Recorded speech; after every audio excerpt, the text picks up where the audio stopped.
Hello বন্ধুরা, আমার ছোট্ট চ্যানেল রকমারি রান্নাবান্নাতে সবাইকে স্বাগতম। আজ আপনাদের রান্না করে দেখাবো শীতকালীন সবজি বাঁধাকপির পকোড়া। পারফেক্ট পকোড়া তৈরি করার জন্য ভিডিওটি না টেনে শেষ পর্যন্ত দেখতে থাকুন।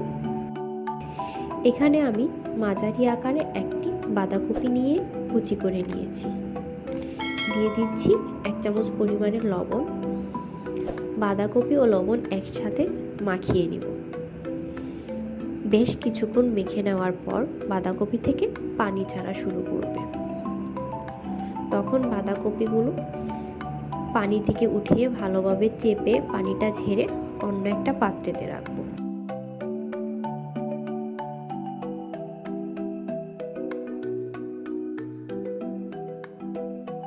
এখন এক এক করে দিয়ে দিব 1/2 চামচ হলুদের গুঁড়ো, 1 চামচ মরিচের গুঁড়ো, 1 চামচ ধনিয়া গুঁড়ো, সামান্য একটু লবণ আর সাথে একটু বিট লবণ,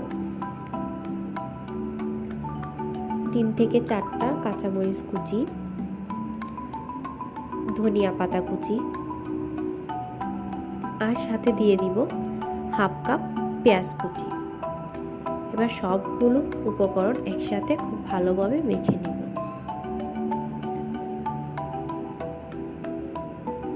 বেশ কিছুক্ষণ মশলাগুলো মেখে এর মধ্যে দিয়ে দিব একটা ডিম। আবারও সবগুলো উপকরণ ডিমের সাথে ভালোভাবে মিক্স করে নিব। ডিমটা মাখা হয়ে গেলে এর মধ্যে দিয়ে দিব ময়দা। তবে ময়দাটা আমি একেবারে দিব না, এতে করে ভালোভাবে মিশবে না, কিছু অংশেতে জমাট বেঁধে যেতে পারে। তাই ময়দাটা আমি অল্প অল্প করে 3 থেকে 4 বারে ময়দাটা আমি মিক্স করব। এতে করে সবগুলো উপকরণের সাথে ময়দাটা খুব ভালো মিক্স হবে।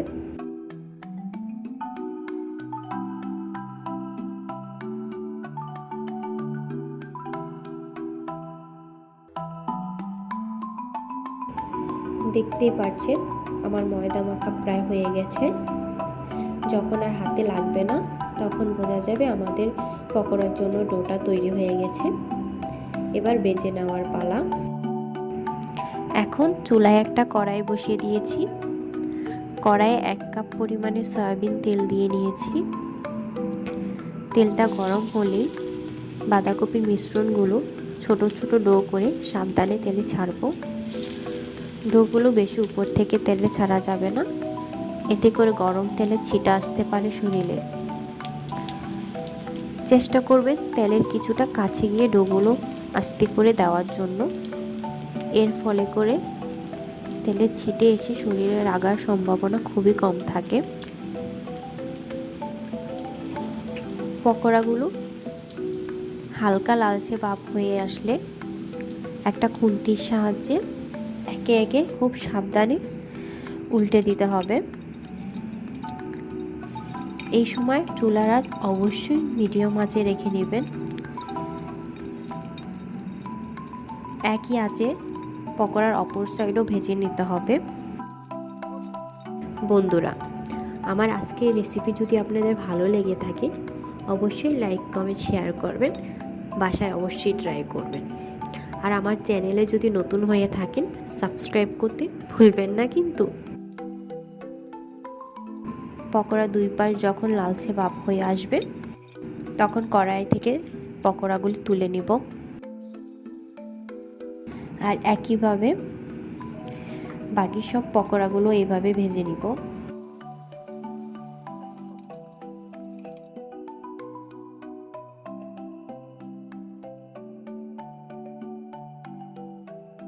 তৈরি হয়ে গেল আমার আজকের রেসিপি শীতকালীন সবজি দিয়ে বাঁধাকপির পকোড়া।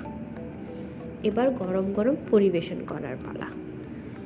আপনারা আপনাদের পছন্দ মতো সস দিয়ে গরম গরম পরিবেশন করে নেবেন। আমি আবারও হাজির হব নতুন কোনো রেসিপি নিয়ে। শেষ পর্যন্ত সকলে ভালো থাকবেন। আল্লাহ হাফেজ।